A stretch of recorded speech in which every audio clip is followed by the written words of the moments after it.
இந்த ஒரு பேட்டரி இருந்ததுன்னா மொத்த வீட்டுக்கும் கரண்ட் கொடுக்கலாம். ஆமாங்க, நான் உண்மையை தான் சொல்கிறேன். இதில் என்னென்ன ஓடுன்னு பார்த்தீங்கன்னா, ஃபேனு, லைட்டு நார்மல் ஸ்டாண்டர்டாக எல்லாரும் சொல்கிறது தான். மிக்சி, கிரைண்டரு, ட்ரில் மிஷின் எல்லாமே ஓட்டிக்கலாம்.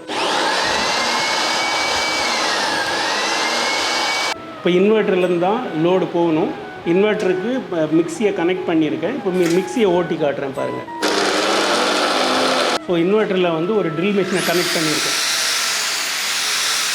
இது சாதாரண லெட் ஆசிட் பேட்டரி கிடையாதுங்க. இது lithium ion battery, LiFePO4 lithium ferrophosphate பேட்டரிங்க. ரொம்ப லைட் வெயிட், 10 கிலோ கூட இல்லை வெயிட்டு. இது வந்து மொத்த வெயிட்டையும் கவனிச்சிக்கும். நீங்கள் லெட் ஆசிட் பேட்டரி யூஸ் பண்ணீங்கன்னாக்கா 35 கிலோ 40 கிலோ நீங்கள் போட்டாகணும். 3 பேர் வேணும் ஹேண்டில் பண்ணுறதுக்கு. இதுதாங்க நாங்கள் கொடுக்குற 1.25 kVA UPS இன்வெர்ட்டர், இந்த SBP.